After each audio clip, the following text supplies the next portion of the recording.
हर्षित landmark, सपनों का घर जैसा आप चाहते हैं हम बनाते हैं। 1, 2 एवं 3 BHK ready position flats. Call 9827 321 321।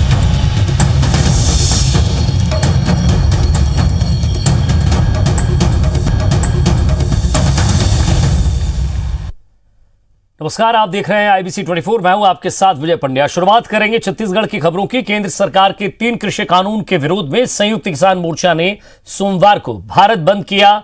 CM Bhupesh Baghel ने भी ट्वीट कर बंद को समर्थन दिया। छत्तीसगढ़ में भारत बंद का मिला जुला असर देखने को मिला। रायपुर में भारत बंद का CPI, CPM, इंटेक समेत संयुक्त किसान मोर्चा के कुल 40 संगठनों ने समर्थन किया है। बिलासपुर में बंद का असर दिखा। जगदलपुर में अधिकांश इलाकों में बंद के असर को देखने को मिला है। नक्सलियों ने भी बंद का समर्थन किया। भानु प्रतापपुर के आंबेड़ा बाजार के आसपास और इलाकों में नक्सलियों ने बैनर पोस्टर लगाए, बल्कि इलाके में पुलिस हर स्थान पर तैनात भी रही। राजिम में बंद फेल होता नजर आया। दुकानें और बाजार खुले रहे। डूंगरगढ़ में भी भारत बंद का मिला जुला असर देखने को मिला।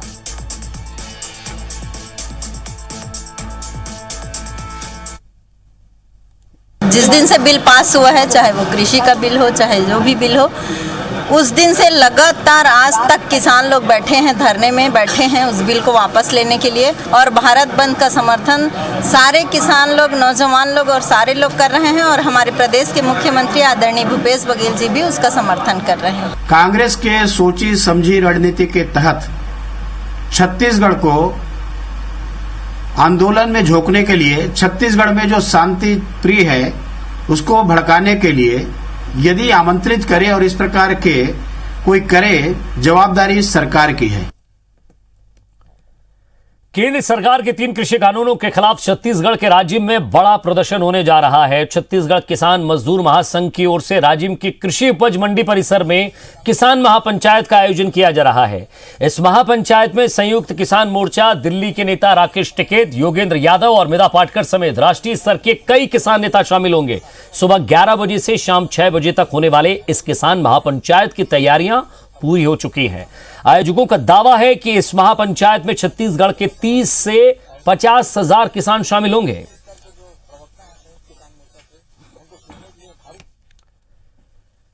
और अब बात धर्मांतरण की। धर्मांतरण के मुद्दे को लेकर भाजपा कल मुख्यमंत्री निवास का घेराव करेगी और पार्टी कार्यकर्ता अपनी गिरफ्तारी देंगे। धर्मांतरण कराने वालों की गिरफ्तारी और धर्मांतरण का विरोध करने पर गिरफ्तार किए गए भाजपा कार्यकर्ताओं की रिहाई की मांग को लेकर भाजपा ने कल दोपहर 2 बजे से प्रदर्शन की पूरी तैयारी की है। भाजपा नेता और कार्यकर्ता कल दोपहर रायपुर के 16 अलग अलग मंडलों से मुख्यमंत्री का घेराव करने के लिए निकलेंगे। इनमें पूर्व मंत्री बृजमोहन अग्रवाल, सांसद सुनील सोनी, श्रीचंद सुंदरानी, संजय श्रीवास्तव अपने अपने कार्यकर्ताओं के साथ मुख्यमंत्री का घेराव करने निकलेंगे। और इसी तरह भाजपा 7 और 8 अक्टूबर को अपने इलाकों की राशन दुकानों में जाकर केंद्र सरकार की घोषणाओं के अनुसार चावल नहीं दिए जाने पर विरोध दर्ज कराएगी।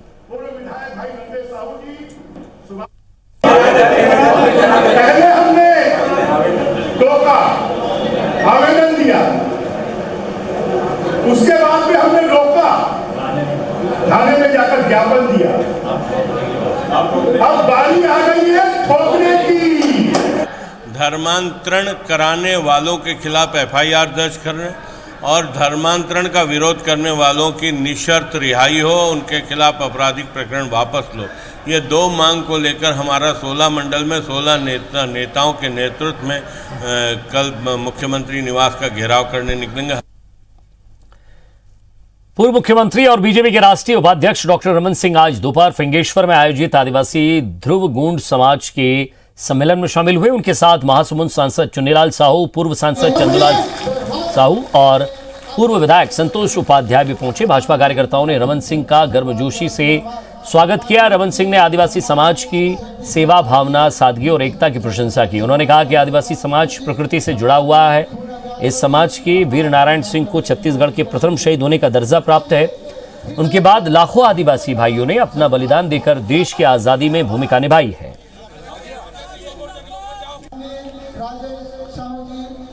भाजपा के राष्ट्रीय महामंत्री CT रवि 28 सितंबर से 3 दिनों के छत्तीसगढ़ के दौरे पर आ रहे हैं। इस दौरान वे बिलासपुर, रतनपुर, दुर्ग, भिलाई, बलौदाबाजार और खरोरा में मंडल की बैठक लेंगे। साथ ही प्रधानमंत्री नरेंद्र मोदी जन्म दिवस के मौके पर चलाए जा रहे सेवा समर्पण के कार्यक्रम में भी शामिल होंगे। 30 सितंबर को CT रवि भाजपा के सभी मोर्चा के प्रदेश प्रभारी, अध्यक्ष, महामंत्री और प्रकोष्ठ के संयोजक, सह संयोजक और प्रभारियों की बैठक लेंगे। इस बैठक में वे प्रदेश कार्य समिति की बैठक में पारित किए गए राजनीतिक प्रस्ताव के मुद्दे को लेकर चर्चा करेंगे। साथ ही प्रदेश सरकार के खिलाफ किए गए धरना प्रदर्शन और आंदोलन की समीक्षा भी करेंगे। इस दौरान भारतीय जनता युवा मोर्चा की बची हुई नियुक्तियों को लेकर भी चर्चा होगी। आपको बता दें कि प्रदेश प्रभारियों के 4 बार अल्टीमेटम के बाद भी भारतीय जनता युवा मोर्चा की प्रदेश कार्यकारिणी में 2 उपाध्यक्ष और 2 मंत्रियों की अब तक नियुक्तियां नहीं हो पाई हैं। लगातार कार्यक्रम, रचनात्मक कार्यक्रम, आंदोलनात्मक कार्यक्रम, ये सारी चीज़ें चलेगा, तो चल भी रहा है। तो उसी दृष्टि से यह केंद्रीय प्रवास समीक्षात्मक रूप से और संगठन की मजबूती की दृष्टि से उनका राष्ट्रीय प्रवास हो रहा है। यंग इंडिया के बोल, इस कार्यक्रम के जरिए युवा कांग्रेस अपनी सक्रियता बढ़ाने जा रही है। इसके जरिए युवा कांग्रेस ऐसे वक्ताओं की खोज करने का काम करेगी जो विपक्ष और केंद्र की जन विरोधी नीतियों के खिलाफ खुलकर बोलने की क्षमता रखते हैं। युवा कांग्रेस अलग अलग स्तर पर भाषण प्रतियोगिता आयोजित करेगी जिसमें भविष्य के वक्ताओं की खोज की जाएगी। इसमें कांग्रेस की विचारधारा से जुड़े युवा सीधे भाग ले सकते हैं। पहले चरण में गूगल फॉर्म के माध्यम से प्रतिभागियों की जानकारी इकट्ठा की जाएगी, जिसके बाद दूसरे चरण में जिला स्तर पर उन पर प्रतिभागियों को बुलाकर भाषण प्रतियोगिता का आयोजन किया जाएगा। इसमें जीतने वाले 5 लोगों को जिला प्रवक्ता की जिम्मेदारी दी जाएगी। फिर दूसरे चरण के आधार पर 5 प्रतिभागियों को प्रदेश प्रवक्ता नियुक्त किया जाएगा। वहीं पूरे देश में हर प्रदेश से चयनित होने वाले 5-5 प्रतिभागी राष्ट्रीय स्तर पर प्रतियोगिता में हिस्सा लेंगे, जिसमें जीतने वाला प्रतिभागी राष्ट्रीय प्रवक्ता नियुक्त किया जाएगा।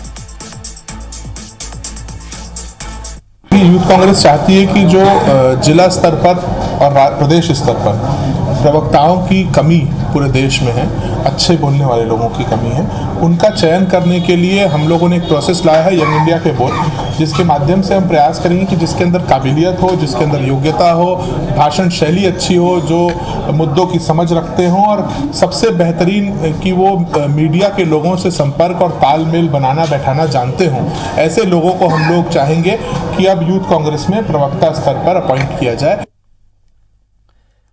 राज्य सरकार ने आज जशपुर, बलरामपुर और बीजापुर के कलेक्टर का ट्रांसफर कर दिया है। जशपुर में हॉस्टल में दुष्कर्म की घटना के बाद राज्य सरकार ने कलेक्टर महादेव कावरे को हटाकर उनकी जगह बीजापुर के कलेक्टर रितेश कुमार अग्रवाल को जशपुर का नया कलेक्टर बनाया है। इसी तरह पंडो जनजाति को लेकर पैदा हुए विवाद के बाद बलरामपुर कलेक्टर इंद्रजीत सिंह कटारा को भी हटा दिया गया है। उन्हें संस्कृति एवं पर्यटन विभाग के उप सचिव के पद पर भेजा गया। कोरबा के सीईओ कुंदन कुमार को बलरामपुर का कलेक्टर बनाया गया है। जशपुर से हटाने के बाद महादेव कावरे को जल संसाधन विभाग का विशेष सचिव बनाया गया। वहीं राजेंद्र कुमार कटारा को बीजापुर का नया कलेक्टर बनाया गया है। आपको बता दें कि एक दिन पहले ही मुख्यमंत्री भूपेश बघेल ने जशपुर में हुई दुष्कर्म की घटना पर सख्त कार्रवाई के निर्देश दिए थे। साथ ही उन्होंने सभी जिलों के कलेक्टर और एसपी को छात्रावासों के आकस्मिक निरीक्षण करने के भी निर्देश दिए हैं। और अंबिकापुर के बतौली के कुनकुरी कला में संचालित एक दिव्यांग छात्रावास में एक भी कैंपस में बालक और बालिकाओं के रहने का मामला सामने आया है, जहां जिला शिक्षा अधिकारी के निरीक्षण के दौरान पूरे मामले का खुलासा हुआ है।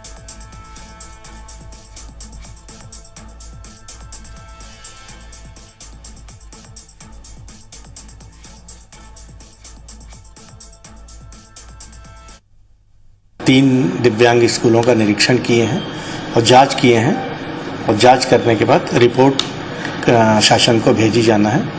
तो यहाँ स्थिति अभी ठीक है। एक स्कूल कुनकुरी जो है वहाँ पर थोड़ा सा प्रॉब्लम है क्योंकि एक ही कैंपस में बालक और बालिकाएं रह रही हैं, तो एक बालिका और बालक कैंपस को सेपरेट करने के लिए एक वॉल के लिए हम प्रपोजल भेज रहे हैं। छत्तीसगढ़ की सड़कों की बदहाली और उनकी स्थिति को देखते हुए छत्तीसगढ़ हाईकोर्ट ने स्वतः संज्ञान लेते हुए एक नई जनहित याचिका रजिस्टर करने का आदेश दिया है। बिलासपुर में सड़कों की खराब हालत को देखकर दायर जनहित याचिका पर सुनवाई करते हुए बिलासपुर हाईकोर्ट ने यह आदेश दिया है। न्याय मित्रों की ओर से रिपोर्ट सबमिट करने के बाद पूरे प्रदेश की सड़कों की बदहाल स्थिति को महत्वपूर्ण मुद्दा मानते हुए हाईकोर्ट की डिवीजन बेंच ने यह आदेश दिया है।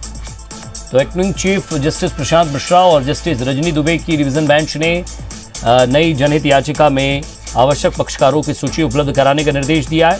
दोनों जनहित याचिकाओं को 29 सितंबर को सुनवाई के लिए हाईकोर्ट के समक्ष लिस्टिंग करने का निर्देश भी दिया गया। आपको बता दें कि हेमांग सरूजा ने बिलासपुर में सड़कों की बदहाल स्थिति को सुधारने के लिए एक जनहित याचिका दायर की थी, जिसके बाद हाईकोर्ट ने पीडब्ल्यूडी सेक्रेटरी और बिलासपुर नगर निगम आयुक्त को सड़कों को सुधारने के लिए कड़ा निर्देश दिया था। साथ ही सड़कों की स्थिति से कोर्ट को अवगत कराने के लिए हाईकोर्ट से अधिवक्ता राजीव श्रीवास्तव, प्रतीक शर्मा और राघवेंद्र प्रधान को न्याय मित्रों की समिति बनाई थी। छत्तीसगढ़ के पूर्व प्रमुख सचिव अमन सिंह और उनकी पत्नी यास्मीन सिंह की आय से अधिक संपत्ति के मामले को लेकर लगाई गई याचिका पर अंतिम सुनवाई शुरू हो चुकी है। एसीबी की ओर से शासन ने जवाब पेश किया है। बहस पूरी नहीं होने की वजह से अब मामले की सुनवाई 4 अक्टूबर को होगी। आपको बता दें कि पूर्व प्रमुख सचिव अमन सिंह और उनकी पत्नी यास्मीन सिंह ने हाईकोर्ट में अलग अलग याचिकाएं दायर की हैं और कहा है कि उनके खिलाफ आय से अधिक संपत्ति का मामला नहीं बनता। उनका कहना है कि उन्हें राजनीतिक षड्यंत्र के तहत फंसाया गया है और एंटी करप्शन ब्यूरो ने बिना किसी ठोस सबूत और आधार के उनके खिलाफ कार्रवाई की।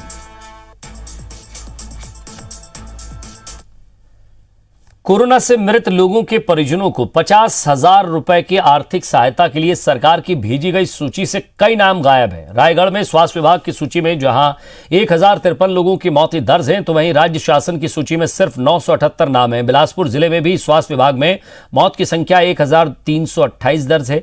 तो राज्य शासन ने जो सूची भेजी है उसमें 1207 मृतकों के नाम हैं और 121 नाम गायब हैं। बीजेपी ने राज्य सरकार पर मृतकों के आंकड़े छिपाने और हेराफेरी का आरोप लगाया है। इधर इस मामले में स्वास्थ्य विभाग के अधिकारी भी गड़बड़ियों की बात को स्वीकार कर रहे हैं। हालांकि अधिकारियों का कहना है कि सूची तैयार करने में कुछ त्रुटि हुई है जिसे सुधारा जाएगा।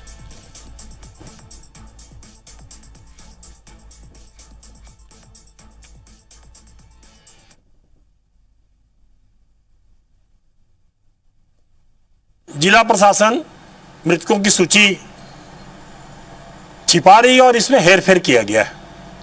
75 हितग्राहियों को, जिनके परिवार को कोरोना के आपदा प्रबंधन की जो राशि 50,000 रुपए तय की गई है प्राप्त होना है, उससे यह परिवार वंचित हो जाएगा। या इवन अगर सर्टिफिकेट भी नहीं है लेकिन जो कुछ ICMR के गाइडलाइन उन्होंने दिया है उस क्राइटेरिया के तहत अगर वो लोग आते हैं और पॉजिटिव केस रहेंगे और सर्टिफिकेट नहीं है, होम डेथ रहेगी अगर, तो उसको भी हम डिसाइड करके उनको भी बेनिफिट देंगे। नहीं, आंकड़े तो हैं हमारे पास। प्रशासन से लेटर भी आ गया है, करीब करीब लेटर बन गया है और उन्होंने टीम बनाने के लिए कहा है। टीम बनाई है, टीम जांच करेगी और लिस्ट तो हमारे पास है ही, डेथ लिस्ट पूरी है हमारे पास और उसको देख के फिर अपन करेंगे आगे कार्रवाई। स्वच्छता सर्वेक्षण 2022 में भी कोरोना का असर दिखेगा। नगरीय निकायों की दक्षता को कोरोना मैनेजमेंट के मापदंड पर भी आंका जा सकेगा। कोरोना मैनेजमेंट के लिए अधिकतम 200 अंक दिए जाएंगे। सर्वेक्षण में कुल अंक पिछली बार की तरह 6000 का ही होगा, लेकिन ओवरऑल वेटेज में थोड़ा बदलाव किया गया है। इस बार कोरबा नगर निगम ने अंक बढ़ाने के लिए वाटर प्लस की तैयारी शुरू कर दी। इसके तहत सीवरेज लाइन के पानी को साफ करने और वाटर ट्रीटमेंट बनाने के लिए 95 करोड़ का प्रस्ताव तैयार किया गया है।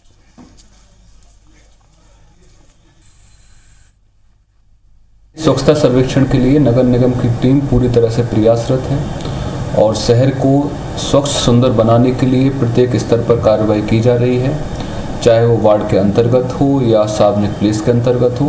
तो हमारी टीम जितने भी मानदंड निर्धारित किए गए हैं गवर्नमेंट ऑफ इंडिया के द्वारा, उन सभी मानदंडों पर कार्य कर रही है, जिससे कोरबा को बहुत ही सुंदरता और स्वच्छता की श्रेणी में रखा जा सके। और छत्तीसगढ़ में कोरोना की स्थिति फिलहाल नियंत्रित है। फिर भी तीसरी लहर की आशंका के बीच स्वास्थ्य विभाग ने पूरी तैयारी कर रखी है, लेकिन कोरोना के गंभीर मरीजों के लिए काम आने वाली वेंटिलेटर मशीन फिलहाल स्वास्थ्य विभाग के लिए एक चुनौती बन गई है। दरअसल राजधानी समेत पूरे जिले में 50 से ज्यादा वेंटिलेटर मौजूद हैं। दूसरी लहर के खत्म होने के बाद करीब 4 महीने से इनका इस्तेमाल नहीं हुआ।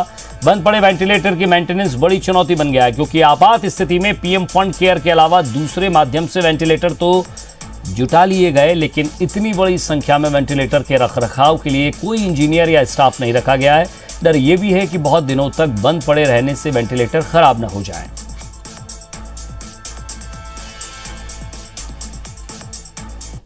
ने कॉन्टैक्ट ट्रेसिंग किया तो उनके परिवार वाले या आसपास किसी को पॉजिटिव नहीं मिला। 40 के आसपास वेंटिलेटर हैं और इनकी देखभाल अभी तो कर ली जा रही है और हमारे हॉस्पिटल भी रेडी हैं। तैयारी तो यदि थर्ड वेव आती है तो हमारी है। और मुंगेली जिले में अंडा गांव में दूषित पानी पीने से एक व्यक्ति की मौत हो गई है, तो वहीं 2 दर्जन से अधिक लोग बीमार भी हो गए हैं। बीमार लोगों का इलाज सामुदायिक स्वास्थ्य केंद्र में इलाज उनका किया जा रहा है। जानकारी के मुताबिक पाइपलाइन की लीकेज होने की वजह से लोगों के घरों में पीने का दूषित पानी जाने लगा, जिसके बाद कई लोगों को उल्टी दस्त की शिकायत आने लगी। इसी दौरान एक व्यक्ति की इलाज के दौरान मौत हो गई। आपको बता दें कि गांव के 2 दर्जन लोग उल्टी दस्त से बीमार हैं। स्वास्थ्य विभाग गांव में ही कैंप लगाकर पीड़ित लोगों का इलाज कर रहे हैं।